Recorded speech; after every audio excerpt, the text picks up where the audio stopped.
Various ways have been found to put our atmosphere, the air we breathe, to work for us. Large pneumatic drills use air to drill or break up the concrete. Rotary saws are sometimes driven by air. Heavy loads are usually supported on air-filled tires. Most large vehicles are dependent upon air for safe and effective brakes. Air can work for us this way by its ability to be compressed. Here is how it works. When an air pump handle is pushed down, the air inside the pump is forced out. The pump is an intermittent source of compressed air. As each pump full of air is pushed into a steel tank, the pressure of the air in the tank will increase. More and more air is being pressed into the same space. The compressed air inside the tank pushes against the tank walls and against the gauge.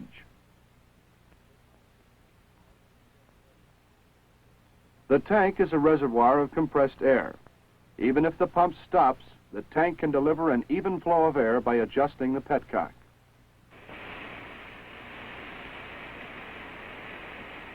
As the air pressure escapes from the tank, the pressure will drop. When the petcock is closed, the pressure remains constant.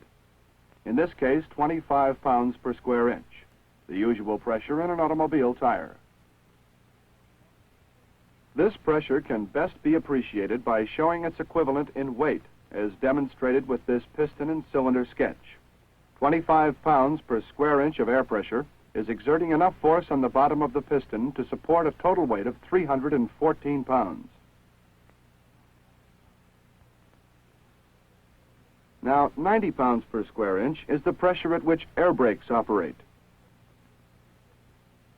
By increasing the air pressure on the same piston to 90 pounds per square inch, we find it will support a total weight of 1,130 pounds. In other words, 90 psi of air pressure is exerting 1,130 pounds of force.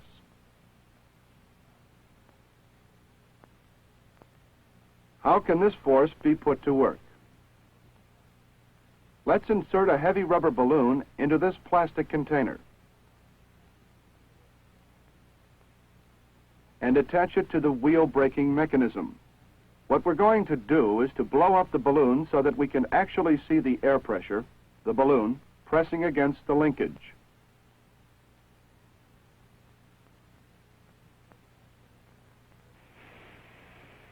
We will get our pressure from the air tank, which is simulating the reservoir on large vehicles. The compressed air in the balloon can push the piston and linkage with enough force to actuate the wheel brake mechanism and apply the brakes. The air brake system of an automotive vehicle works just this way. The compressor, which corresponds to the bicycle pump, supplies the compressed air. It is driven by the engine. In this demonstration, we're using an electric motor. The compressed air is forced into two tanks. These two reservoirs ensure a sufficient supply of compressed air for any emergency. A safety valve is mounted on or near the reservoirs to protect the system and personnel in case excessive pressure should build up.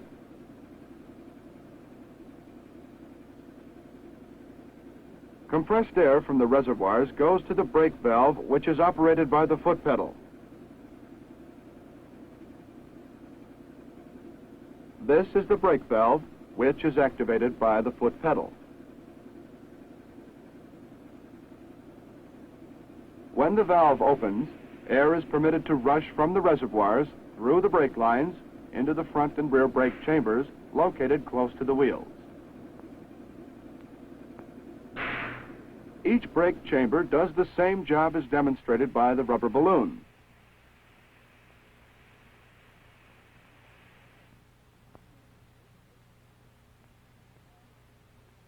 This brake chamber is the air-applied, spring-released type. Disassembled, it consists of the following components: the end cover and retaining ring, the flexible rubber diaphragm,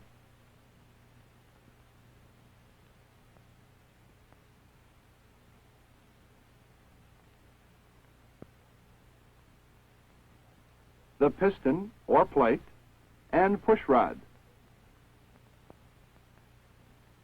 The piston release spring, the main body and mounting point. The diaphragm will move the push rod plate when compressed air is admitted into the chamber. It operates the brake shoe through the linkage. The linkage consists of a slack adjuster mounted on a camshaft.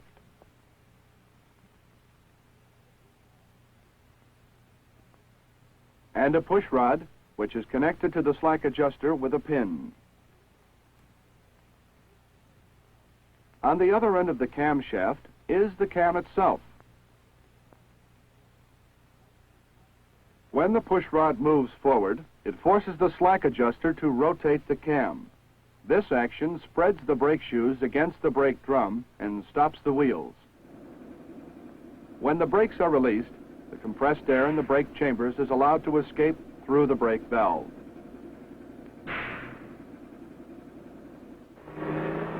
It is hardly conceivable that a load of this size can be stopped with just a little air. How an air brake system works can best be seen on this demonstration board.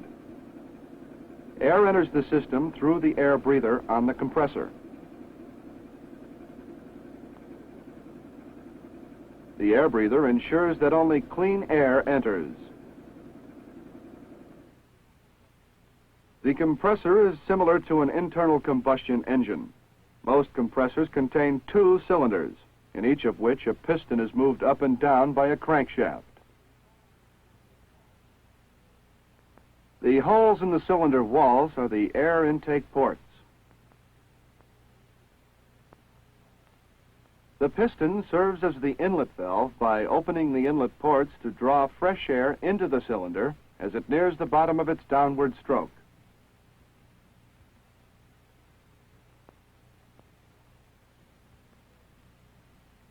It closes them to begin air compression on its upward stroke. When the piston reaches the top of its stroke, the pressure is great enough to open the discharge valve against the pressure of its spring. This forces the compressed air through the line into the reservoir. Watch this cycle of operation carefully.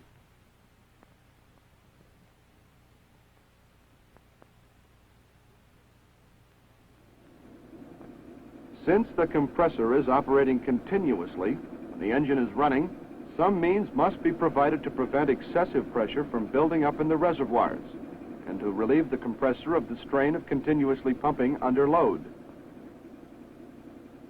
That's the job of this section of the compressor known as the unloader head.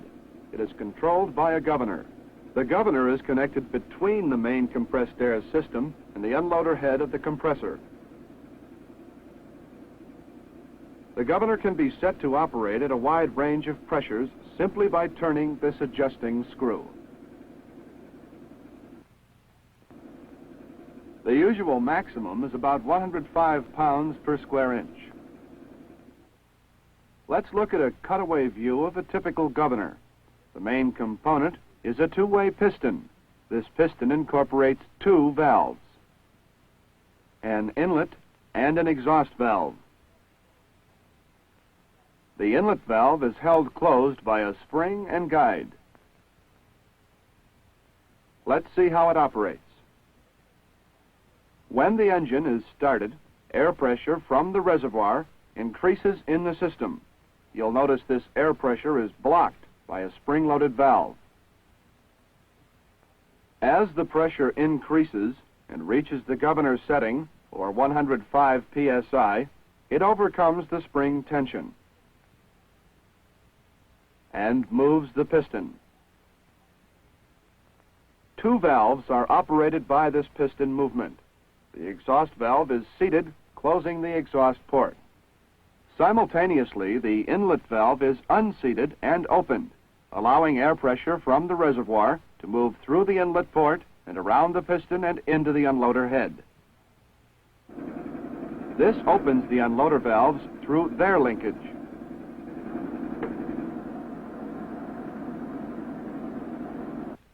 When the unloader valves open, the air passes back and forth between the two cylinders through the unloader cavity.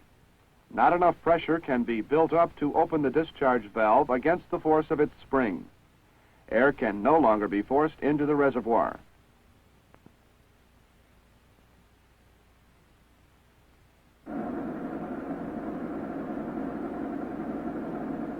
This action continues until the pressure in the reservoir drops to a satisfactory minimum, usually about 85 pounds.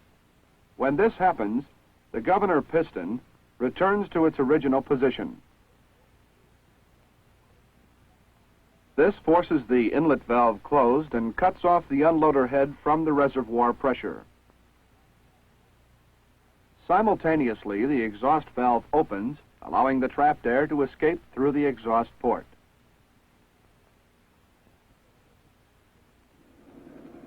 Compressed air is again forced into the reservoirs, and the pressure starts to rise.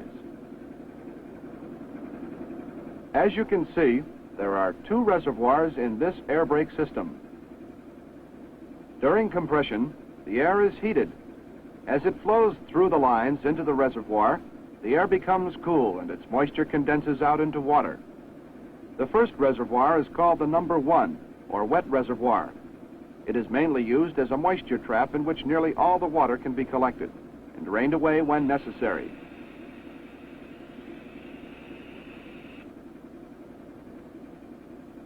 The number 2 reservoir, the dry reservoir, drains off the remaining water and supplies dry, compressed air to the system. Normally, the reservoirs are drained every day. The compressed air feeds from the dry reservoir through two lines, one that leads to the air brake valve and one that leads to the relay valve. Both valves control the flow of air to these brake chambers located at each wheel.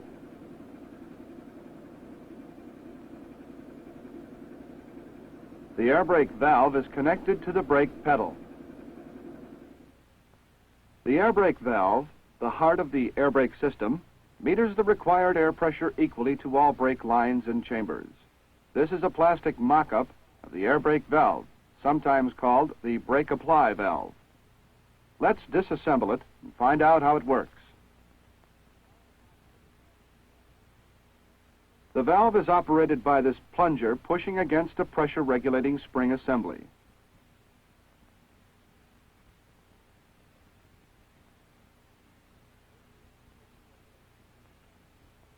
This is the pressure regulating spring assembly.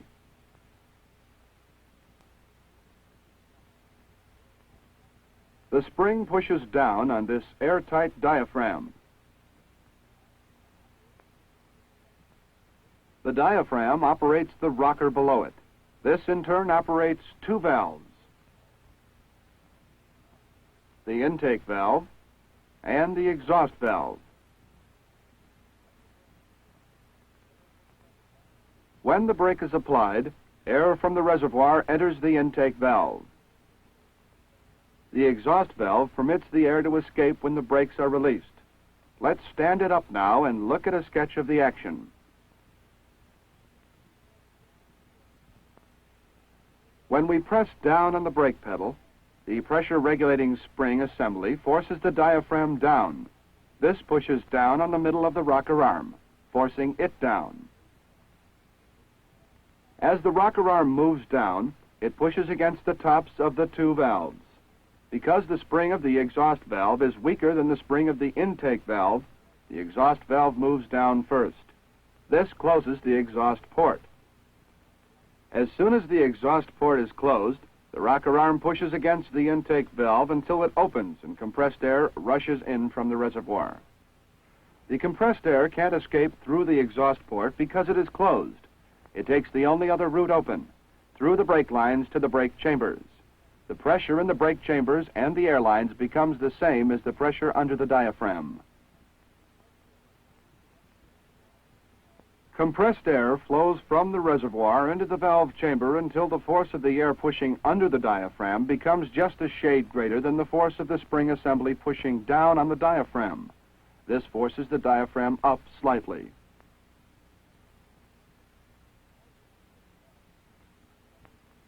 Because the intake valve spring is stronger than the exhaust valve spring, the intake valve moves up first. This closes the valve and stops the increase of pressure. But the exhaust valve remains closed. Its spring is too weak to overcome the force still pushing down from the brake pedal through the spring assembly. This is known as the lapped or balanced position.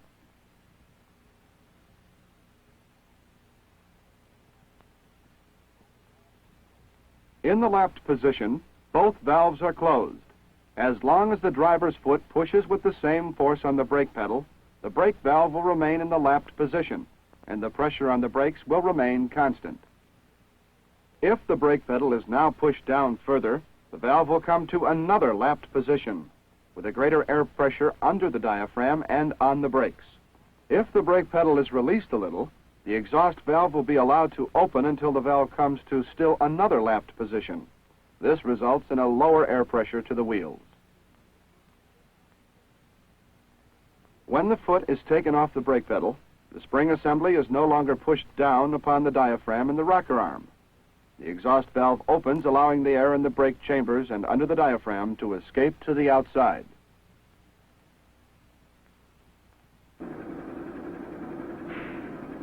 You can't see the air escape when the brake is released, but a spoonful of powder held under the exhaust valve shows what happens.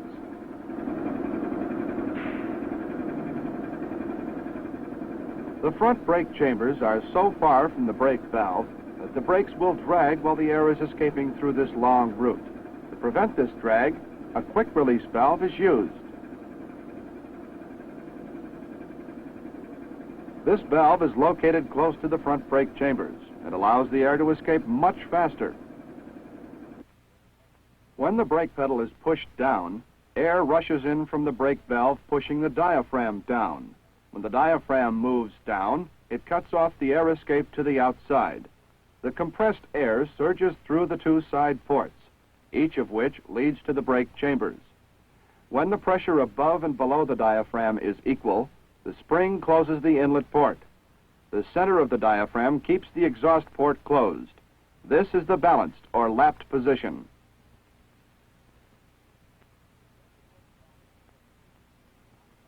When the brake valve is released, there is no pressure above the diaphragm, so the spring is able to return the diaphragm to its seat.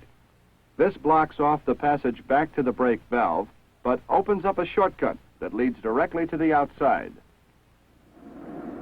The air in the brake chambers escapes quickly, without traveling the long route through the air lines to the brake valve.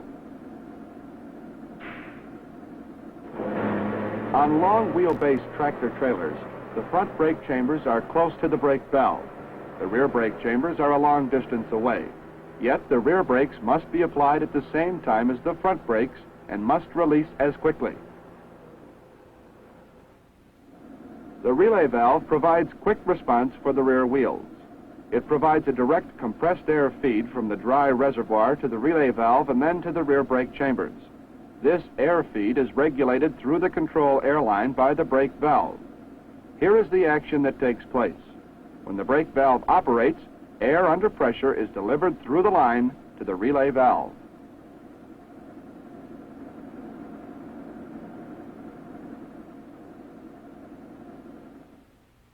The air enters the cavity above the diaphragm, forcing the diaphragm down and opening the intake valve.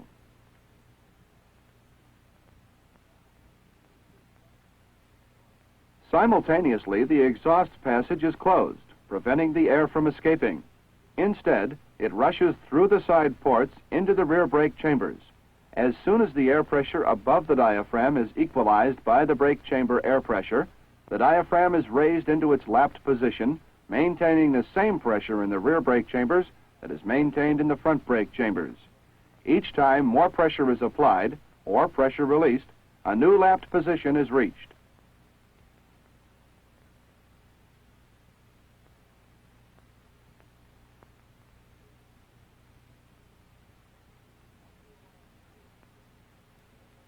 After a long period of service, wear may produce a slight variation of pressure above and below the diaphragm. The bleeder or bypass port corrects this error. When the brake pedal is released, the air above the diaphragm escapes by way of the brake valve. The pressure below forces the diaphragm up. This opens the exhaust port and allows the air in the brake chambers to escape directly. All these actions take place at the same time. They have been slowed down for the sake of clarity.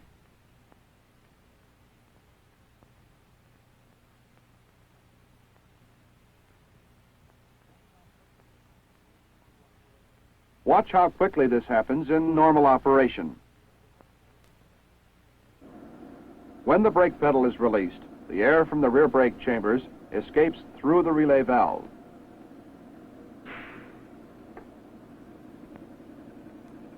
The air brake line quick disconnect points are located between the tractor and the trailer. An emergency brake line is mounted on the right side of the vehicle. A service brake line is on the left side.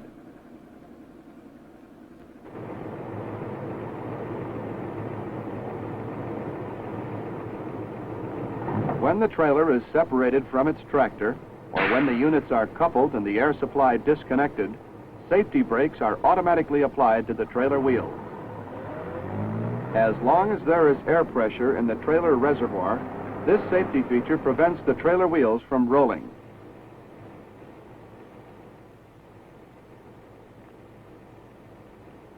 When the tractor air supply is again connected to the trailer, its pressure is applied to the emergency relay valve on the trailer. This valve releases the safety brake and permits the trailer wheels to roll.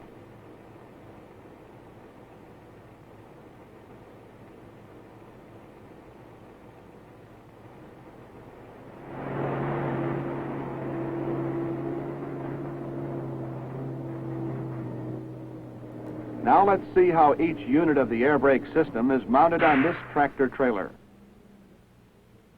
The compressor is mounted on the engine. The unloader head on top of the compressor is regulated by the governor, which maintains the required pressure in the compressed air reservoirs.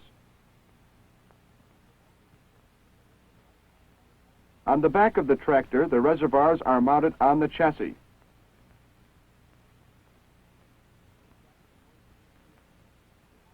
They trap the moisture in the air and store a ready supply of air at the required pressure. A safety valve is mounted on one of the reservoirs. Near the rear wheels, the relay valve provides for quick application and release of the rear brakes. Mounted under the brake pedal and under the cab floor is the air brake valve, which regulates the pressure required at the brake chambers. The brake chambers are mounted near the wheels. They actuate the braking mechanism.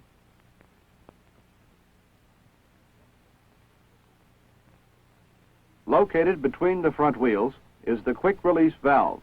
It provides a quick exhaust for the front brake chambers, preventing brake drag. When an emergency has arisen and traffic must be controlled, all brake components must function properly. Air brakes are the safest way to stop a really big load.